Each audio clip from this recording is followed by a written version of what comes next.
सोलापूर जिल्हा कामगार संघटना महासंघाच्या वतीने आज जिल्हाधिकारी कार्यालयासमोर आंदोलन करण्यात आले। यावेळी जिल्हाधिकाऱ्यांमार्फत मुख्यमंत्री यांना निवेदन देत बांधकाम कामगारांच्या मुलांसाठीची शैक्षणिक योजना पूर्ववत सुरू करण्याची मागणी करण्यात आली।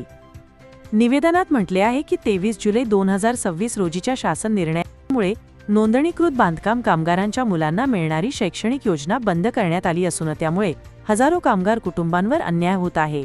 या निर्णयामुळे विद्यार्थ्यांच्या शिक्षणावर गंभीर परिणाम होणार असल्याचा आरोप संघटनेने केला आहे। कामगार संघटना महासंघाने आपल्या निवेदनात 5 प्रमुख मागण्या केल्या आहेत। यामध्ये संबंधित शासन निर्णय तात्काळ रद्द करून शैक्षणिक योजना पूर्ववत सुरू करणे, कामगार मंत्र्यांना मंत्रिमंडळातून हटविण्याचेच कामगारांच्या प्रलंबित आर्थिक लाभांबाबत निर्णय घेण्याची मागणी करण्यात आली आहे। संघटनेने इशारा दिला आहे की शासनाने मागण्या मान्य न केल्यास राज्यभर तीव्र आंदोलन छेडण्यात येईल। या आंदोलनात विविध कामगार संघटनांचे पदाधिकारी व कार्यकर्ते सहभागी झाले होते।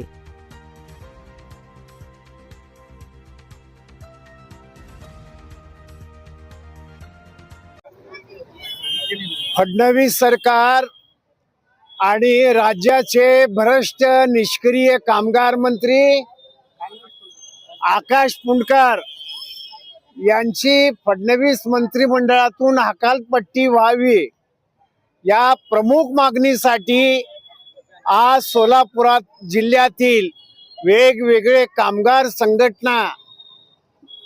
संघटना महासंघ सोलापूर जिल्हा यांच्या नेतृत्वाखाली आज या ठिकाणी पुतळ्याचा दहन करण्याचा निर्णय आम्ही या ठिकाणी घेतलेला आहे। त्याचं मुख्य कारण असं, राज्याचे जे कामगार मंत्री आहेत हे बेअक्ली आहेत, हे मतिमंद आहेत, हे निष्क्रिय आहेत। कामगारांचं यांना काही घेणं देणं नाही। फक्त या राज्यातले भांडवलदार आणि उद्योगपतींना खुश करण्यासाठी फडणवीस सरकारने या कामगार मंत्र्याचा मंत्रिमंडळामध्ये समाविष्ट केलेला आहे। आज महाराष्ट्रामध्ये कामगारांची जे महामंडळ आहेत त्यात वेल्डिंग कामगार, बांधकाम कामगार, रंगरंगोटी करणारे कामगार, प्लंबर असो, इलेक्ट्रॉनिकचा काम करणारे, लाईट फिटिंगचा काम करणारे, वेगवेगळ्या क्षेत्रातले बांधकाम मंडळामध्ये आज लाखो कामगार आहेत। आज शेतकऱ्यातून त्या कामगारांचे कोट्यावधी हजारोना रकमा जमा होत्यात। ती रक्कम हडप करण्याचा राज्य सरकारचा निर्णय आहे आणि त्या ठिकाणी राज्याच्या कामगार मंत्र्यांनी विवेक कुंभार नावाचा सैतान भांडवलखोर अधिकारी त्या ठिकाणी मुख्य कार्यकारी अधिकारी म्हणून नियुक्त केलेला आहे। हा माणूस आज या ठिकाणी राज्यातल्या कामगारांना जो शिक्षण आर्थिक जो लाभ दिला जात होता स्कॉलरशिपच्या नावाने, तो 1ली ते 10वी पर्यंत त्या ठिकाणी आर्थिक लाभ थांबवण्याचा काम या ठिकाणी या मंत्र्यांनी केलेला आहे आणि त्यांच्या बगलबच्च्यांनी केलेला आहे। विवेक कुंभार आणि या राज्याचा कामगार आयुक्त तुंबोळ नावाचा अधिकारी आणि या कामगार मंत्री या सर्वांनी संगनमताने 25,000 कोटी रुपयाचा या ठिकाणी भ्रष्टाचार केलेला आहे आणि या कामगारांच्या वेगवेगळ्या विविध योजनेअंतर्गत त्या ठिकाणी त्यांनी लाभ देण्याचा प्रयत्न केलाय। परंतु लाभाच्या नावाने, बोगस कामगारांच्या नावाने या सरकारने 25,000 कोटीचा भ्रष्टाचार केलेला आहे।